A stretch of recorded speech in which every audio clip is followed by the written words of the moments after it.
When James denied me in front of everyone, something inside me went quiet. Not broken, not angry, just silent. I remember the sound of my own heartbeat louder than the noise of the room.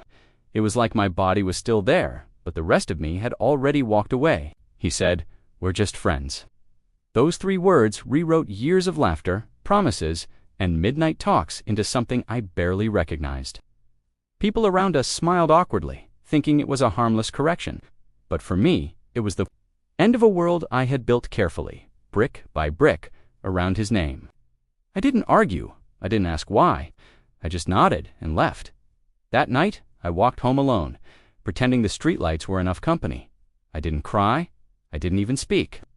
I just kept walking until the city lights blurred, and my reflection in every window looked like a stranger. Sometimes, love doesn't end with screaming or betrayal. Sometimes it dies quietly, in public, while the one you trusted looks away.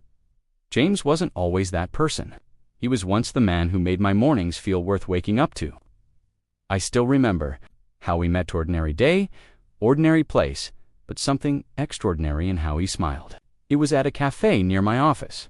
I spilled my coffee trying to grab my phone, and he offered me a napkin with a small, teasing grin. "You look like you needed that phone more than your caffeine," he said. We laughed, and that laugh turned into small conversations, which slowly turned into hours. He wasn't perfect. He had his quiet moods, his guarded silences, but I liked that about him. I wasn't looking for a hero. I was looking for peace. And with James, peace felt possible. He worked in architecture, always sketching buildings that never existed, yet somehow looked like they should. I was a marketing assistant, juggling deadlines and office politics. Our worlds were different, but our loneliness met halfway. He started walking me home after work, carrying my bag even when I said I could manage. Sometimes he'd buy roasted corn from a street vendor, and we'd share it while watching the sunset turn the city gold. I remember one evening, when it started to rain, we ran for shelter under a small tea stall, our clothes half-soaked and our laughter uncontrollable. He looked at me with that boyish sincerity that still makes my chest ache when I think of it. "If you ever get tired of the world, Linda, just find me. We'll build our own little one." I believed him. Months passed, and our connection grew deeper, but quieter too. He wasn't a man of grand gestures. Instead, he showed love in small ways, waiting outside my office when I worked late, texting me good morning before my alarm went off, listening when I ranted about coworkers. We never really said, "I love you" out loud, but it was there. In the way he reached for my hand without looking, or how he always remembered my mother's birthday. It was around that time his family entered the picture. They were polite, but distant, the kind of people who measured everything in reputation. His mother, especially elegant, composed, with a smile that felt like an interview. I could tell she didn't think I fit into their world. My modest background and simple job didn't impress her. Still, I tried. I dressed properly, spoke softly, brought her flowers once. She thanked me, but never looked me in the eye. "James told me not to worry. She just needs time," he said. I wanted to believe him, but every time I saw his mother's eyes flicker when I spoke, I felt smaller. Slowly, James began to change. Not all at once, just small things. A missed call here, a shorter message there. He became busy with projects, late-night meetings that left him too tired to talk. I didn't question it at first.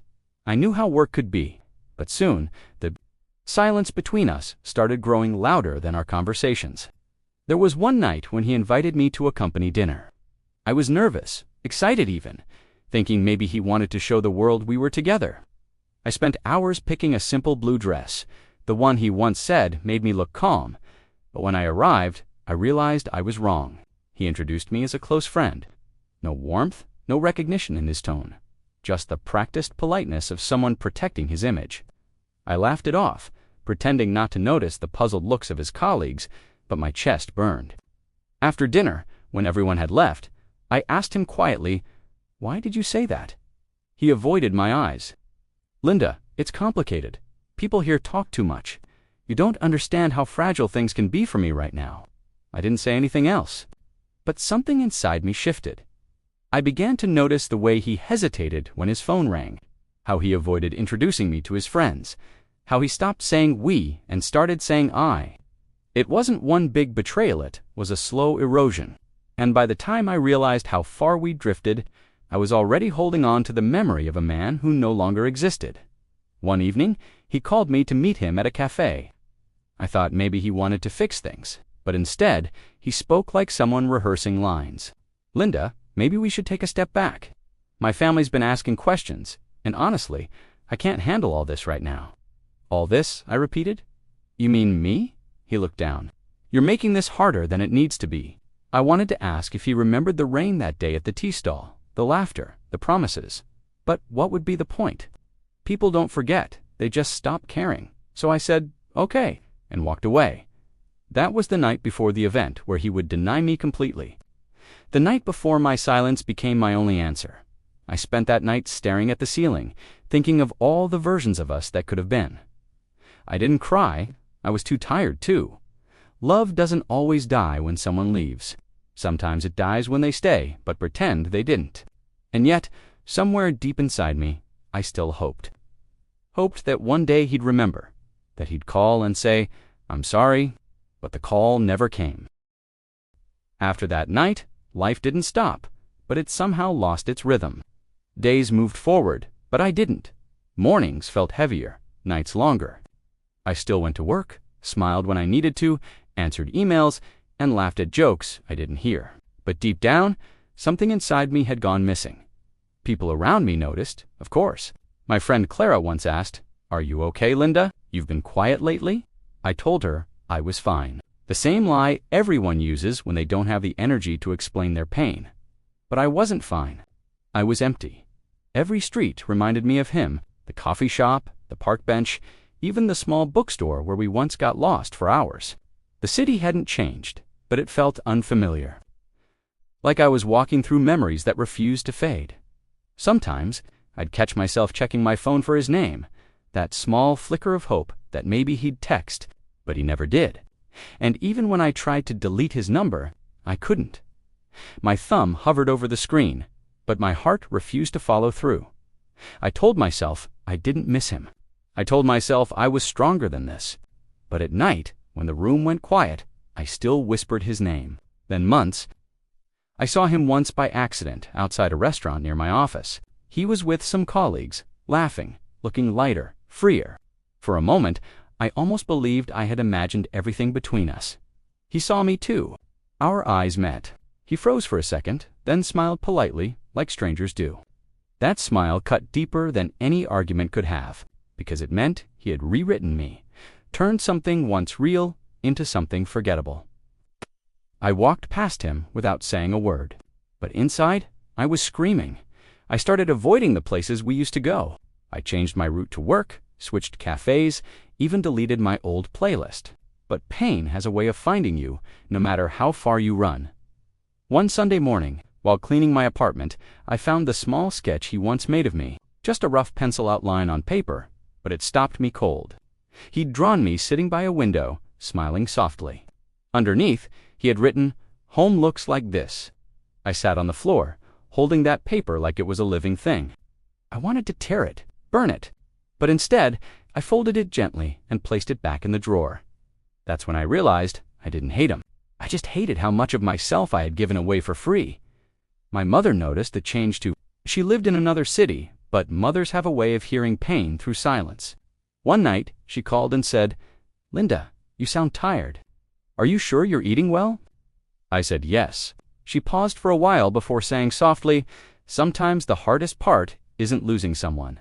It's learning to live without the version of yourself that existed with them." I didn't answer, but her words stayed with me. I started journaling again, something I used to love before James. Writing helped me untangle my thoughts, not to move on quickly, but to understand what had really broken. It wasn't just the relationship, it was trust. Trust that love could be gentle and safe. At work, things weren't much better. My focus slipped, deadlines piled up, and my boss started noticing. "Linda, you've been distracted lately," he said one morning, not unkindly. "If something's wrong, take a few days off." I nodded, pretending to be grateful, but I knew I couldn't run away from my thoughts. They followed me everywhere. And then came the whispers. A coworker mentioned seeing me with James once. Rumors spread fast, half-truths, mixed with gossip. Some said I had been desperate. Others said I was heartbroken because he chose someone else. I didn't bother correcting anyone. People believe what fits their curiosity best. One afternoon, Clara stood up for me when someone made a joke at my expense. Afterward, she came to me, upset. "You shouldn't have to hear this nonsense," she said. But I just smiled weakly. "It's okay. Let them talk. Words only hurt when you let them in." Still, when I got home, I cried for the first time in weeks, quietly, into my pillow, so no one would hear. I wasn't crying because of James anymore. I was crying because I had forgotten what it felt like to be seen. Time moved differently after that. I stopped counting the days since he left. I started cooking again, watering my plants, calling old friends. Healing didn't come all at once. It came in small moments, in making tea without thinking of him, in walking through the same streets without looking over my shoulder. But every healing heart still has one weak corner.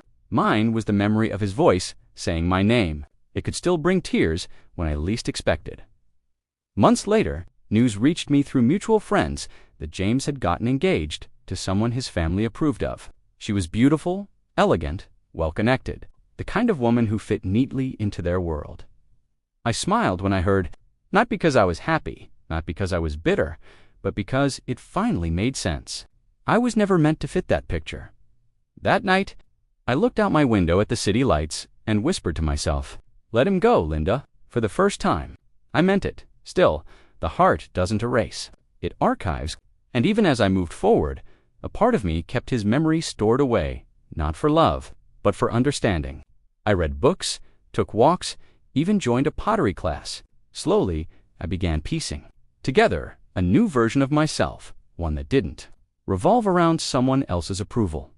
But life has a strange way of testing you just when you think you're done with your pain. It was almost a year later when my phone rang one evening. The name on the screen froze me. Mrs. Turner, James's mother. For a moment, I thought it was a mistake. I hadn't spoken to her in over a year. My hands trembled slightly as I answered. Her voice was softer than I remembered. "Linda?" "Yes," I said carefully. "It's me, James's mother." I stayed silent, unsure what she wanted. She sighed. "I'm sorry to call like this. I just didn't know who else to reach out to." Something in her tone made my chest tighten. It wasn't arrogance or judgment. It was exhaustion. She continued, "James has been in the hospital. It's nothing fatal, but he's not doing well emotionally. He refuses to talk to anyone. He doesn't eat. He just sits there, staring out the window. I don't know what to do." And for some reason, he mentioned your name. My heart skipped. "My name?" "Yes," she said. "He told the nurse once that you were the only person who ever really listened to him." I didn't know what to say. The man who had denied me in front of everyone, now whispering my name in silence. Her voice broke slightly. "I wouldn't have called if it wasn't serious. Please, Linda, he doesn't talk to his fiancée. He doesn't talk to me. Maybe you could just visit him once." As a friend, I didn't answer right away. I could hear the faint sound of her breathing, the quiet hope behind every word, after a long pause. I said softly, "I'll think about it." When the call ended, I sat there for a long time, staring at my phone. The girl who had once begged for his attention was now being asked to save him. It's strange, isn't it? How life circles back, not for revenge, but for revelation. That night, I couldn't sleep. I kept replaying his words in my head, the ones I had once believed in, the ones that had broken me. And yet, beneath all the pain, there was still something there. Not love exactly, but unfinished truth. By morning, I knew what I had to do.